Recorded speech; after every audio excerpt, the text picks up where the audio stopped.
Posible bang gumawa ng personal assistant gamit ang AI? Ang sagot ay oo, at ituturo ko sa inyo kung paano. Ako si Charlie, isang AI nerd, at gumawa ako ng sariling assistant gamit ang Gemini at N8N. Nakakatipid ako ng 30 hours linggo-linggo dahil 24/7 itong gumagana sa iba't ibang tasks. May libreng templates sa baba, so tara, sabayan niyo ako. Saan ba talaga pwedeng gamitin ng isang AI assistant? Well, ang sagot ko ay halos sa kahit ano. Kaya kung negosyante ka, makakatulong to sa business operations mo, at kung gusto mong makaluwag-luwag sa oras from admin works, sakto din ito.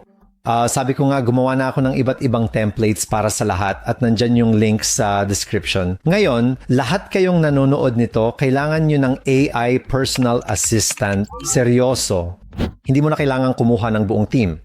Instead, pwede ka nang maging CEO ng buhay mo or negosyo. At mas mura na ito ngayon ng 99.9%. Sa video na ito, ipapakita ko kung paano ko nirarun ang aking AI personal assistant, ang tech stack ko, at paano mo ito maisa-set up. Para sa operations mo, 3 bagay ang kailangan natin. Una ay ang N8N na malamang narinig nyo na. Ito ang ginagamit namin sa pag-automate, tapos gagamit ka ng Gemini 3 or anything similar. Ito talaga ang utak ng AI. Tapos kailangan mo rin ng VPS kasi ito yung mag-host ng N8N sa use case na to. Isipin mo para tong sariling server na nagra-run ng mga automations mo 24/7. Yeah, that's exactly how I run my own AI personal assistant.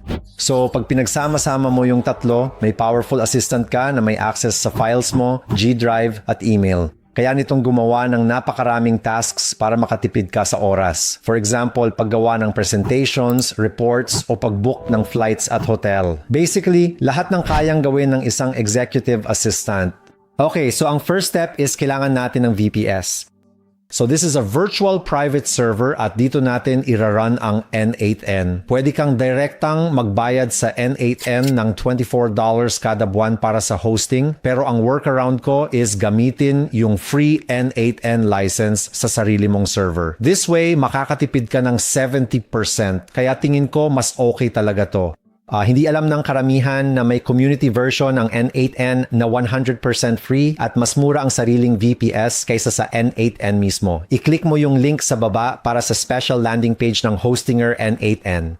Ganito yung itsura niyan. Dapat yung mismong link na ito ang gagamitin mo kasi i-install na nito directly ang N8N sa VPS mo nang walang extra steps. So, i-click natin yung choose your plan. Ito mismo yung VPS na ginagamit ko para sa automations ko. Marami namang pagpipilian pero sa tingin ko kasi KVM2 plan yung may enough na speed at memory. Syempre pwede kang pumili ng iba pero sa video na ito KVM2 ang gagamitin natin. Sa pagpili ng terms, I recommend yung 12 to 24 months. Pareho lang yung pricing pero mas matagal na terms, mas matagal mong malalock yung rate kaya mas makakatipid ka ng mas matagal. Pumili din kayo ng server location kung saan pinakamalapit yung mga clients nyo. Para sa akin sa Phoenix yon. Under naman sa operating system, piliin ang N8N. Automatic na tong nakaselect kung ginamit mo yung link. Pwede ka rin pumili kung plain OS or may panel, pero para sa video na ito, N8N ang the best. Tapos bago kayo mag-checkout, make sure na malagyan ito ng coupon code. I-enter mo yung Charlie Chang para meron kang 10% discount. Pagkatapos, ilalagay mo yung payment details mo para makapag-checkout ka na. Then, mapupunta ka sa Hostinger dashboard. Ganito ang itsura nun at dahil na-install na yung N8N directly, makikita mo na yan dito. Pero kung hindi, punta ka sa OS panel, i-click ang operating system. Makikita mo dito yung current application mo. Kung hindi pa din, punta ka dito, tapos palitan mo yung OS, search N8N, i-click mo to, tapos mapapalitan na yung OS. Ilang minuto lang ito. Tapos ang gagawin natin is i-click yung Manage App, tapos dito natin isa-set up ang ating owner account.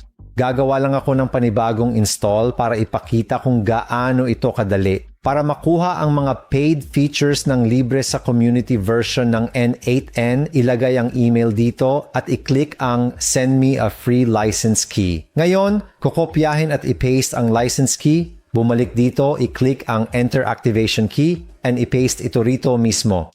Alright, so activated na yung license natin at pretty much good to go na tayo. So ito na yung itsura ng N8N natin currently. Makikita mo dito yung different workflows, pati different credentials. So pwede nating i-connect yung different accounts sa N8N natin. Makikita natin yung executions at mga actual workflows. Sa kaliwa naman, yung overview. Ito yung main section. I recommend din na i-check nyo yung mga templates dito. Sobrang daming pre-made templates ng N8N na pwedeng i-import. Tapos dito ulit, kung gusto mong gumawa ng workflow, i-click mo lang tong button na to. Itong editor, sobrang dali namang gamitin.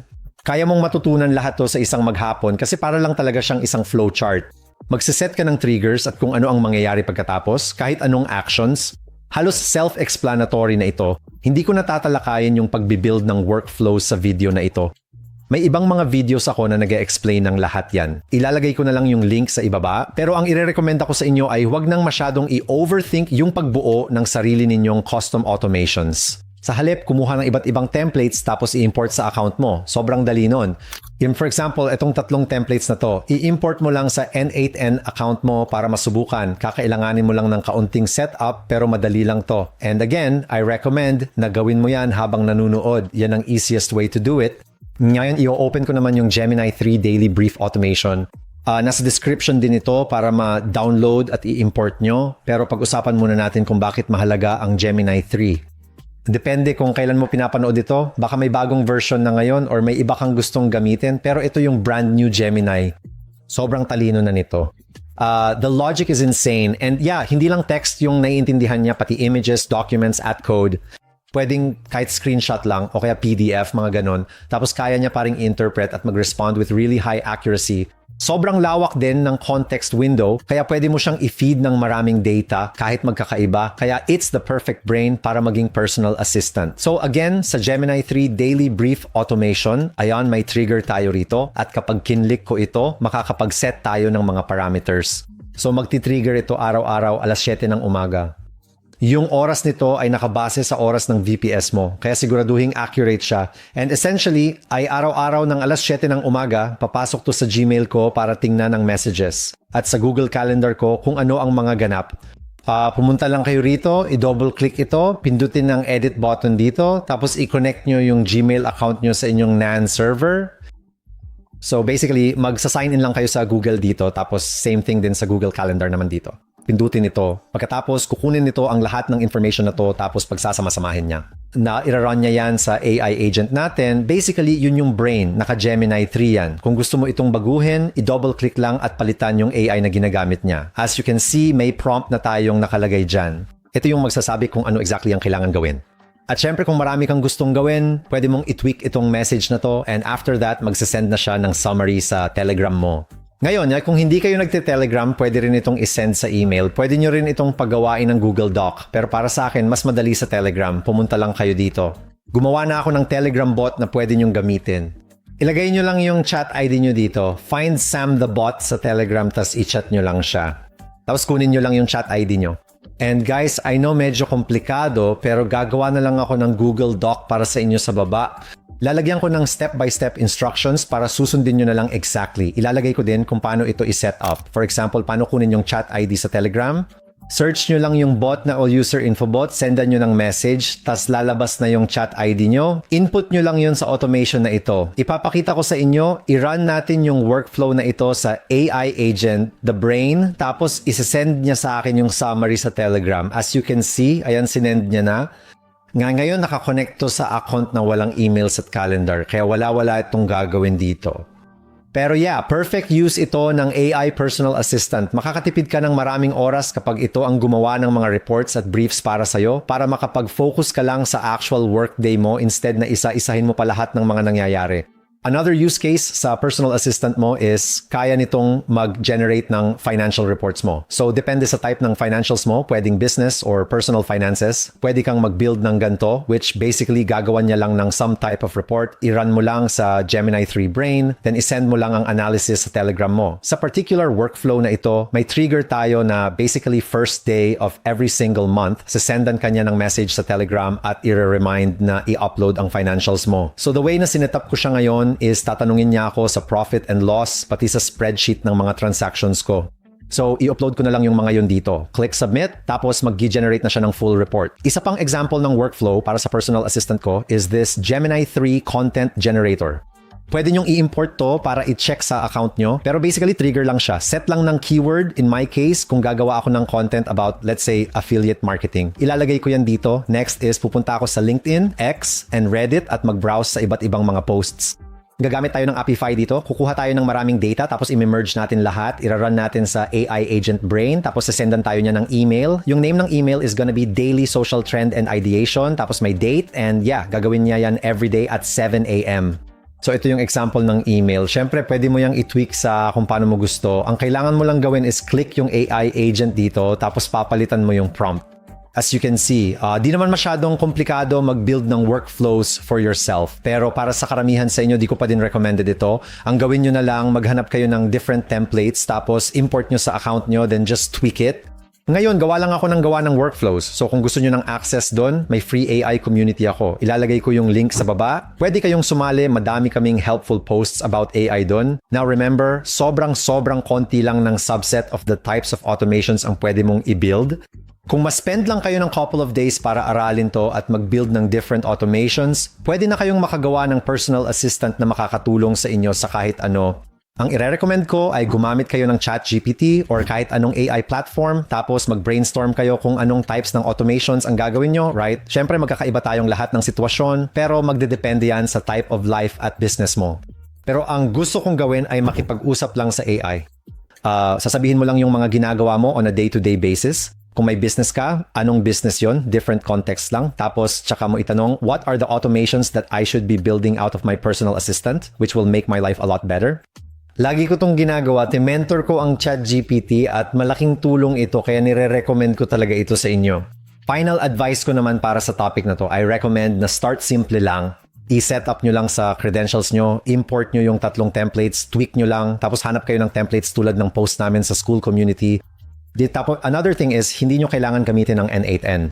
Maraming paraan para gawin ito ng walang VPS or N8N, pero gusto ko lang talagang i-own ang personal assistant ko. Gusto ko ring i-own yung automations ko, and with my own VPS and N8N, fully in control ako. Isa pang importanteng bagay is to stay up to date. Yung AI, always changing yan. Palaging may newer AI models, kaya it's really important na maging updated sa mga trends. But yeah, really encourage you na magsimula na ngayon.